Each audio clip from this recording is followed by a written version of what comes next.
A well-regulated militia being necessary to the security of a free state.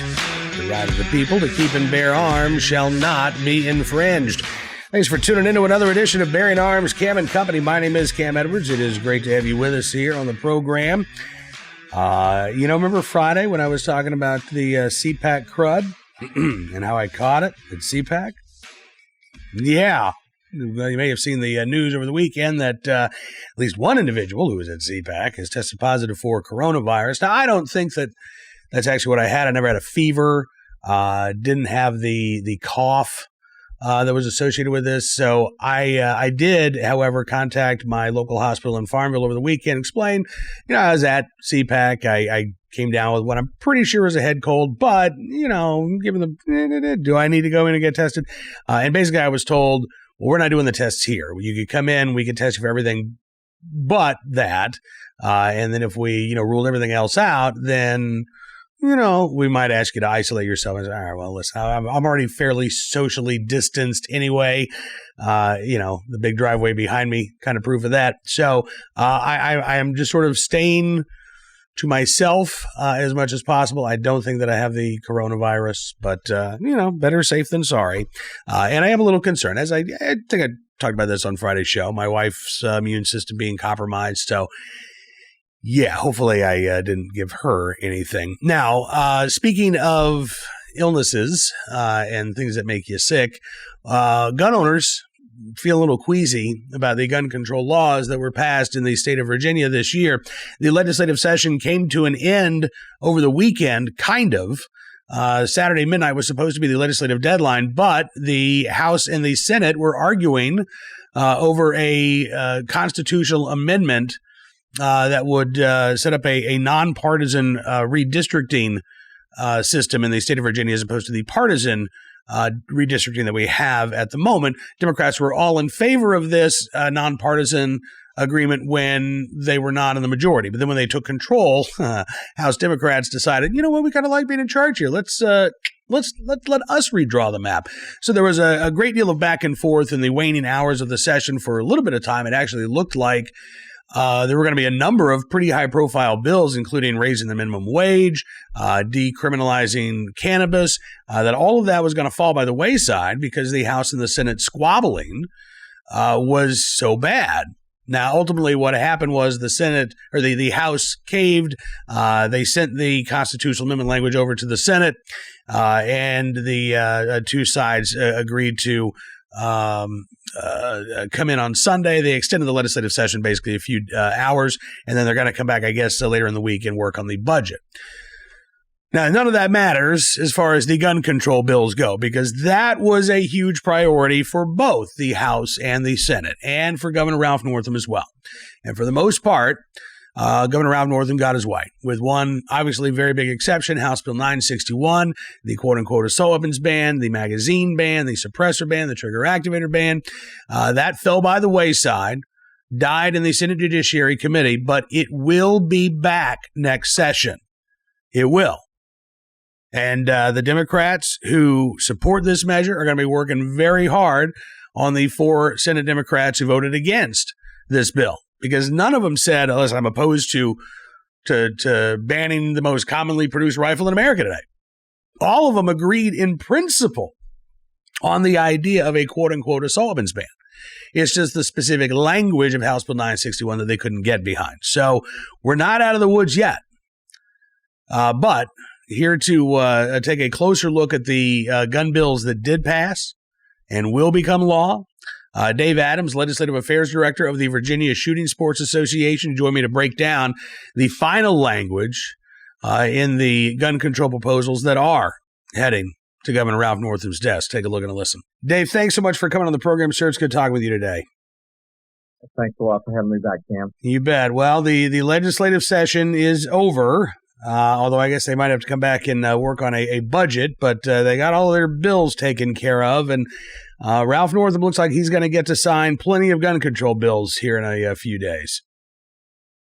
Yes, he will have everything he wanted at the beginning of the session, with the exception of the ban on so-called assault weapons. They gave him everything else that he wanted. He has already signed one pro-gun bill, which is the one that allows you to get the sales tax exemption of gun safe that's up to, I think, $1,000. But none of the other bills got to him in time to stop it into the session.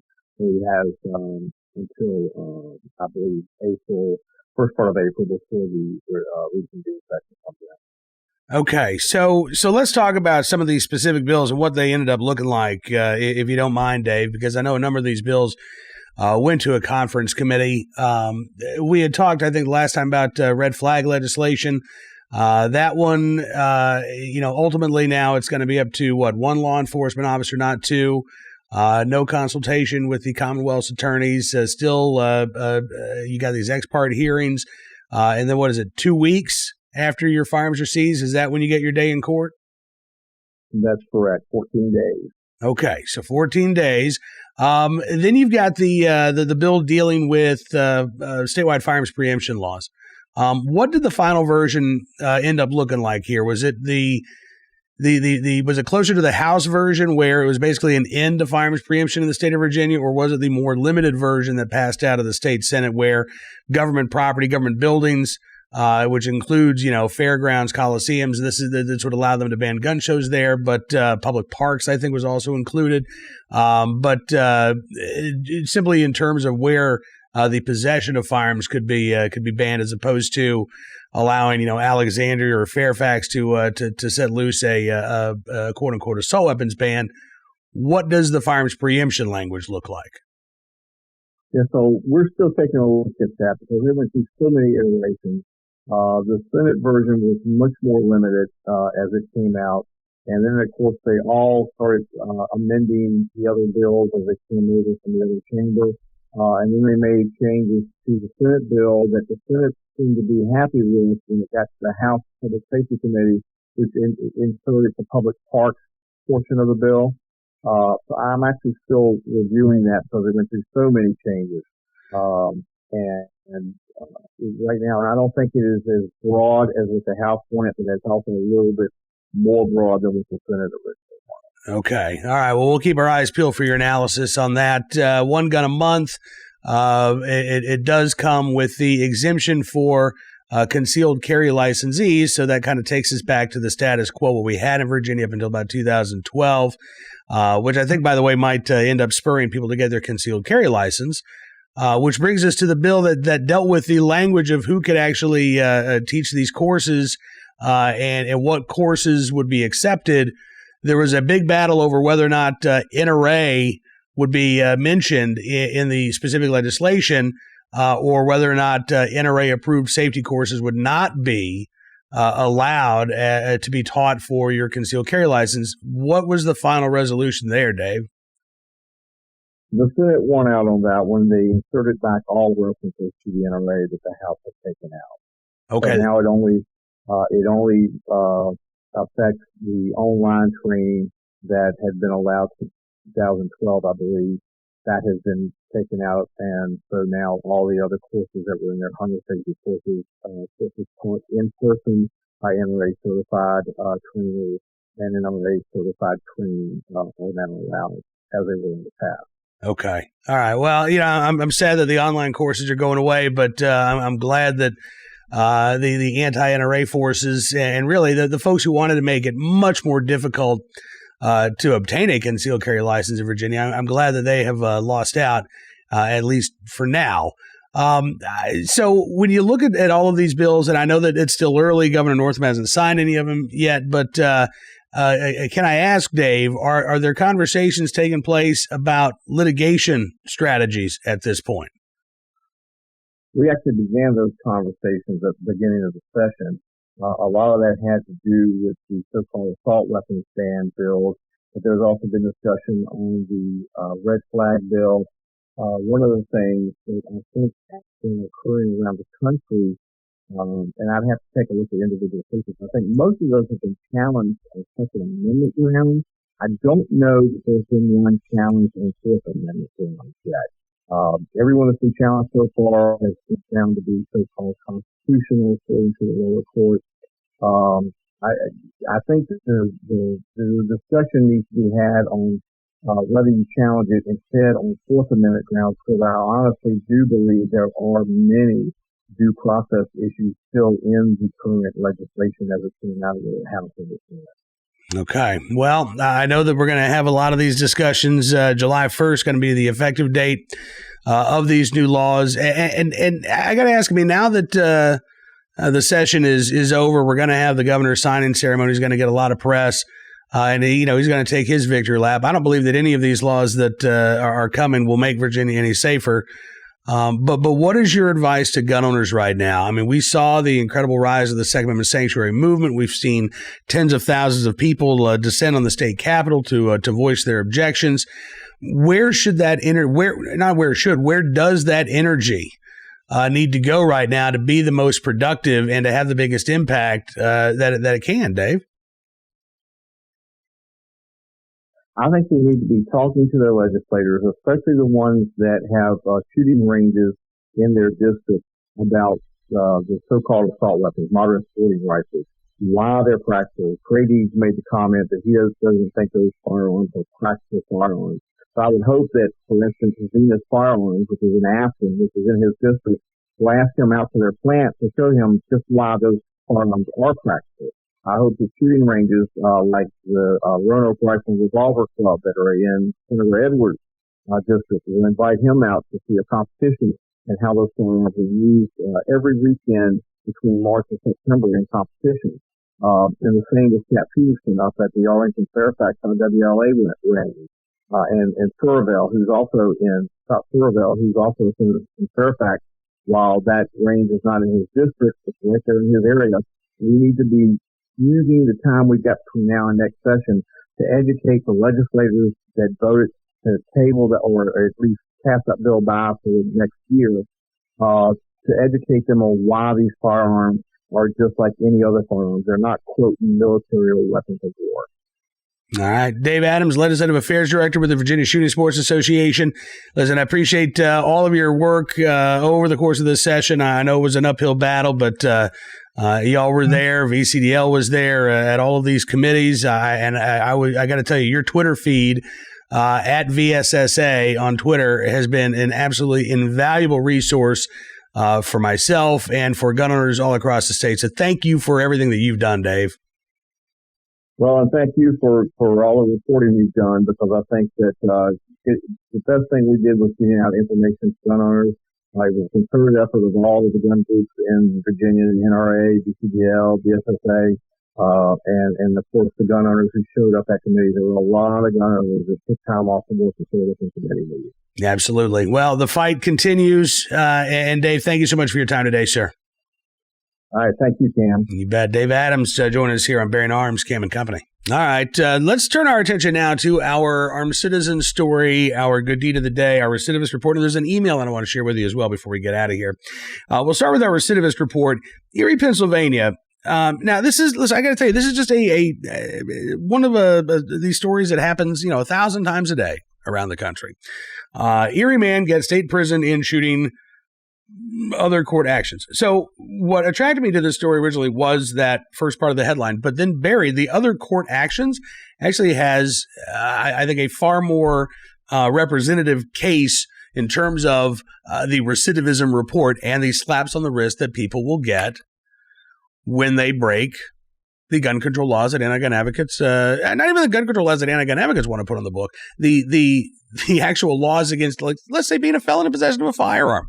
So this comes from GoErie.com. Tavion Larkin, 27 years of age, received 2 to 5 years in state prison at his sentencing on Friday for firing shots near a now-closed downtown club in April.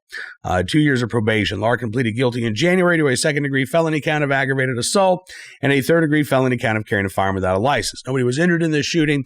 2 to 5 years. He's going to do 2, minus the time for good behavior. So he's probably going to do 1 year behind bars for shooting. It did not hit anybody, but shooting. But then later in this court roundup from GoErie.com, there was another case where you got some guys who are pleading down their crimes to near nothingness. this case, let's see if I can, of course, now I can't find it. Two brothers, I believe, here we go. Rashawn Pugh. Yes. Two brothers accused of exchanging gunfire during a confrontation in a West Erie neighborhood are facing less serious charges now in the Erie police case following their recent preliminary hearings. 34-year-old Rashawn Pugh waived to court a second-degree misdemeanor count of recklessly endangering at his hearing on Monday, and a felony count of possession of a firearm prohibited, and a first-degree misdemeanor count of possessing an instrument of crime were withdrawn at the hearing. In other words, this guy's accused of being a felon in possession of a firearm. But that charge is being dropped, and in exchange, a misdemeanor count of recklessly endangering is being applied instead. 39-year-old Rashawn Pugh waived a second-degree misdemeanor count of recklessly endangering at his preliminary hearing on February 13th after prosecutors withdrew a felony count of discharge of a firearm into an occupied structure and third-degree misdemeanor count of criminal mischief. Erie police accused the two of firing gunshots during a confrontation back on January 26th. No one was injured in the shooting. Investigators say they connected the brothers to the crime through eyewitness information, surveillance video, and confessions by the suspects. But hey, even with all of that evidence, let's go ahead and drop the felony level charges, including felon in possession of a firearm, and allow them to plead down to misdemeanor crimes instead. Yeah. All right. On to our armed citizen story from Orange County, California, where KTLA reports a resident shot an intruder during a break-in in Bray, California. Happened just after 7:30 Sunday morning, according to police. So not in the dark of night. Police said in a written statement, officers responded to a report of a male suspect who had been shot by a resident while attempting to break into a home. Suspect found suffering from a single gunshot wound, taken to a hospital undergoing surgery Sunday afternoon. Police said residents of the home were cooperating with investigators. No other details were released.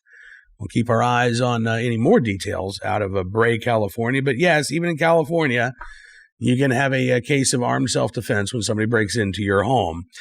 Finally, our good deed of the day from Muscatine, Iowa, where an off-duty police officer at a party ended up saving the life of a 7-year-old boy. Officer Whitney Pena was at this party. 7-year-old Kaysen Simonson went underwater in a pool. She said, I noticed one of my other good friends was pulling a child out of the shallow end of the pool deck. I ran down there. She said, when I made it down there, there was a child blue and purple in the face, no sign of life. She says, that's when she started CPR. She says, I did CPR what felt like 10 minutes. She says it was probably only 2 or 3. She says she learned CPR at the police academy, but this was the first time that she was ever actually doing this in a real-life situation. She said, I've been a police officer for 12 years. So every year we train in CPR. She said, I've been secondary in CPR, but never been the primary. She said, one thing I've never done is to have to endure a child when they've been in that type of situation. The parents said that they left the party for a few minutes to go to Walmart, a few minutes from the hotel where this occurred. Amy Hahn said it happened so quickly. It's something we have to be thankful for every day. And she says, looking back, she says, I would not have left. She said, I recommend any parent stay at the party no matter what. Make sure your child's safe. If it wasn't for the officer, he would have been gone. Kaysen's parents say that Pena is their guardian angel, according to OurQuadCities.com. And Whitney Pena going to be honored with a life-saving award there in Muscatine, Iowa, at an upcoming city council meeting. So in the right place, at the right time, willing and able to do the right thing. Officer Whitney Pena, we thank you for your very, very good deed. Now, finally, before we go, I do want to get to one email that we received based on our conversation with John Stokes on Friday, talking about the coronavirus and how to prepare. Are you prepared? This I thought was fascinating. I'm not going to use his name just because he's reporting from an authoritarian country, but we'll call him S. So I heard from S, who grew up in the United States, but lives in China now, said not far from Shanghai. He says, because I live under an authoritarian government which does not respect the right to armed self-defense, I'm unable to exercise my Second Amendment rights here, but I've been enjoying your show for several months. So first of all, thank you for that. Now, he says He says, the news of COVID-19 hit while my wife and I were in her hometown in the Chinese countryside for the Lunar New Year, surrounded by rice paddies. He says, we were stuck there for over a month due to travel restrictions with about 20 family members. Her family, though, he says, had a vegetable garden, ducks, chickens, and their eggs and other staples all at home. A lot of meat already salted, dried, or frozen. He says other necessities could be purchased from neighbors. He says, we did okay. It was just a bit crowded. But after about a month, he says, they were able to get back to their home city. And he says here, it's very different in an urban environment. He says entry into neighborhoods is restricted. Many businesses are closed. Everybody's wearing masks. Movements are tracked by your mobile phone. He says, but all the necessities are available, which is interesting. He says the Chinese don't do much preserved food except for some salted or frozen meat, as I mentioned earlier. He says the biggest problem is that I cannot work right now because the government has ordered my industry to work online until further notice, and my boss doesn't think that what I do basically is enough to charge money for. He says, so I'm stuck at home with a paltry living stipend. But he says we have plenty of money in the bank. My wife's a good cook. He says, I just hope we don't have to dig too far into savings before I can start earning a living again. S also says, hope you and Missy are able to weather this storm well. My mom is currently fighting late-stage cancer and has had to change therapies a few times, so I know how it goes. And I just got to say thank you, first of all, for thinking about my wife right now with everything that you're going through as well. Obviously, our best wishes to you and to your wife and to your extended family over there. But again, if you want to chime in, you want to respond, I have a feeling this is going to be something we're going to be talking about for the next couple of months. The email address, cam.edwards@bearingarms.com.